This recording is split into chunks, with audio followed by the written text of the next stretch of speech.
আসসালামু আলাইকুম রহমতুল্লাহি ওয়া বারাকাতুহু। কেমন আছেন আপনারা সবাই? সবাইকে স্বাগতম জানাচ্ছি ফিরদৌস বিডি ইউটিউব চ্যানেলে। যারা অন্যান্য কোনো প্ল্যাটফর্ম থেকে দেখছেন তাদেরকে স্বাগতম জানাচ্ছি আমাদের আজকে এই নতুন ভিডিওতে। নিচে দেখতে পাচ্ছেন এখানে কিন্তু কিছু আইটেম রয়েছে। অনেকে চিনতে পেরেছেন, অনেকে চিনতে পারে না। আমি সবকিছু নিয়ে বলছি। আমরা যারা ফাইটার ব্রিডিং করাই বা ফাইটার নিয়ে কাজ করি তাদের জন্য এই আইটেমগুলো খুবই গুরুত্বপূর্ণ। শুধুমাত্র ফাইটারের জন্য না, অন্যান্য সব মাছের জন্য। আজকে আমরা আর কি যে জিনিসটা নিয়ে আলোচনা করবো সেটা হচ্ছে যে বাদাম পাতার বিকল্প হিসেবে আমরা কি কি ইউজ করতে পারি সেগুলো, এবং কিছু স্যাম্পল আমরা আজকে এই ভিডিওতে দেখবো। অলরেডি আমাদের এখানে যারা ভিডিও দেখছেন তাদের মধ্যে অনেকে কিন্তু চ্যানেলটি সাবস্ক্রাইব করে নাই। তো আর কোনো কথা না বলে চ্যানেলটাকে সুন্দরভাবে সাবস্ক্রাইব করে দিবেন, লাইক করে দিবেন, কমেন্ট করে দিবেন। আর যারা অন্যান্য জায়গা থেকে আর কি ভিডিও দেখছেন সেখানে তো ফলো বাটন তো আছে, সেটাকে ক্লিক করে দিবেন। আর কোনো কথা না বাড়িয়ে আমাদের আজকে ভিডিও শুরু করছি। আমি মোহাম্মদ শাহরিয়ার করিম মারুফ, ফিরদৌস বিডির অনার।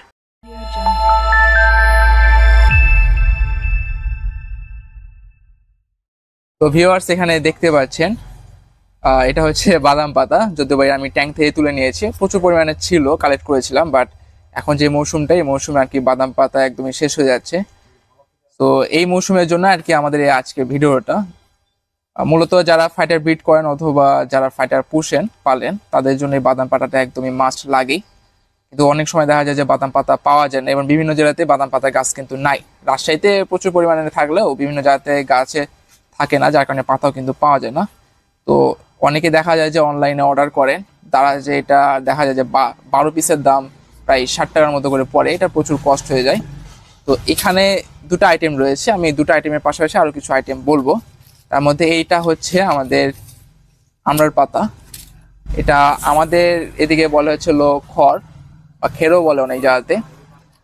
আরও যে আইটেম রয়েছে তার মধ্যে রয়েছে পেয়ারা পাতা, বাঁশ পাতা, আরেকটা হচ্ছে আপনাদের যে কলা পাতা, এটাও আছে কিন্তু। তো আমড়া পাতাটা নিয়ে সাধারণত গুটি কয়েকজন মানুষের ভিডিও করেছে, বাট আমি একটু বলে দিচ্ছি। এই আমড়া পাতাতেও কিন্তু ট্যানিন থাকে, ঠিক আছে। বাদাম পাতা আমরা বেশিরভাগ সময় ইউজ করি জাস্ট এটা যে ট্যানিন রয়েছে ট্যানিনের জন্য। আর বাদাম পাতাটা অনেকটাই গুরুত্বপূর্ণ যে কোনো মাছের ক্ষেত্রেই। গাপ্পি মাছের ক্ষেত্রে আপনারা দিলেও দিতে পারেন, নাও দিতে পারেন, এটা নিয়ে কোনো সমস্যা নেই। আমড়া পাতাতেও কিন্তু ট্যানিন রয়েছে। আপনারা যারা এই আমড়া পাতা আর কি ট্যাঙ্কের ভিতরে দিবেন, দেওয়ার পরে দেখবেন যে আপনাদের পানির রঙটা অনেকটাই লালচে ভাব হবে, যদিও বাদাম পাতার মতো নয়।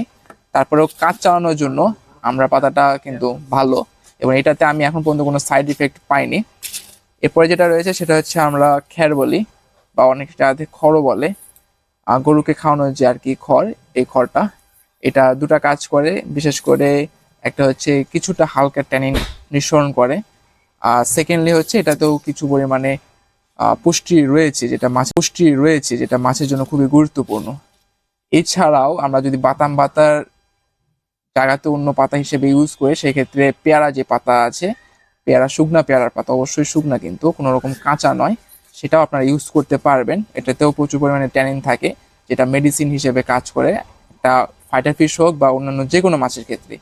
এবং আরেকটা যেটা রয়েছে সেটা হচ্ছে আমাদের বাঁশ পাতা বলতে পারেন।